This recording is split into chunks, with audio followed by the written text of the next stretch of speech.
On this episode of Lapeef, Let's Talk. City councilmen, they got all these mayors that's black that had the worst crimes, and then they push policies to assist in a welfare state, and that's who we want to be in office.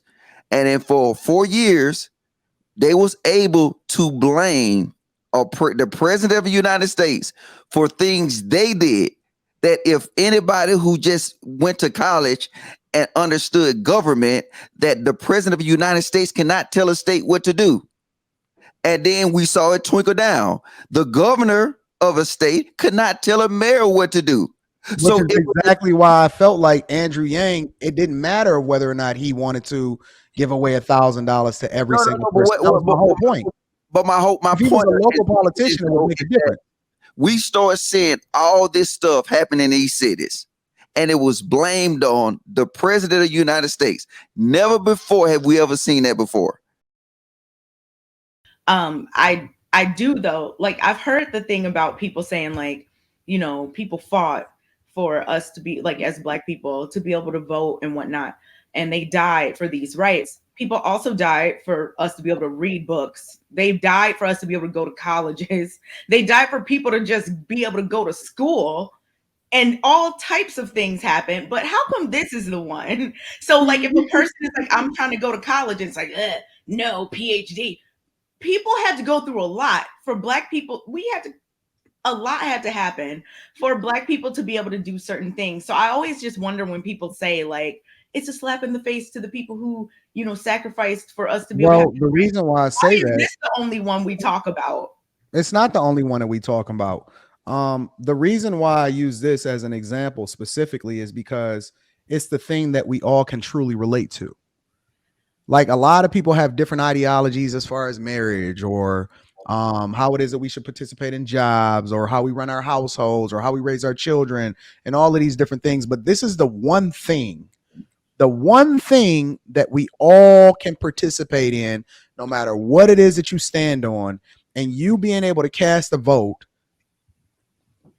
And then on the other side, we sit here afterwards and we reactive, and we have all of these thoughts and what people should and shouldn't do. And I don't like these politicians. I don't like these policies. Oh, America's racist, all of this other type of stuff. And when you have an opportunity to get somebody to represent you, to represent your interests, and you choose not to participate, but then you complain about it on the other end of the spectrum, that's an issue.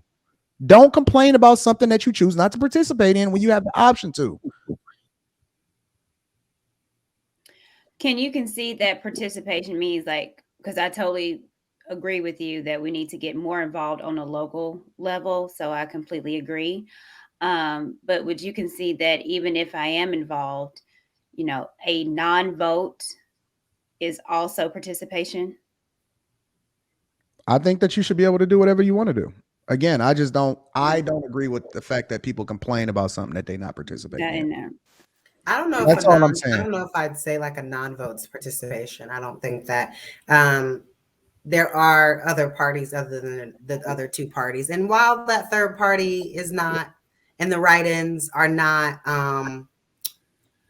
popular, you can still do it. You can still go write in Kanye or write in whoever you want. But just being able to execute the act of voting is what our people fought and died for. So I don't think that a non-vote is any.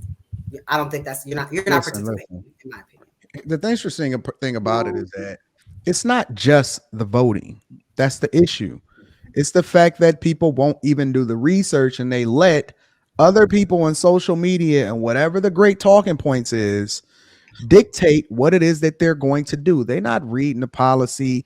If you ask, I know that if you ask the majority of people who's their treasurer, they probably couldn't tell you. Who's representing them in their district? They probably couldn't tell you. Who's a city council member? They probably couldn't tell you. People do not do the research. They don't even look to get the understanding. And so when somebody tells me, oh man, I don't like this person, I'm just weirded out about it, because I'm just like, did you participate? Do you even understand what they stood for? One of the people that I advocated the most for, and I donated my money and I stomped for him and I made videos with him and I interviewed him, was Andrew Yang.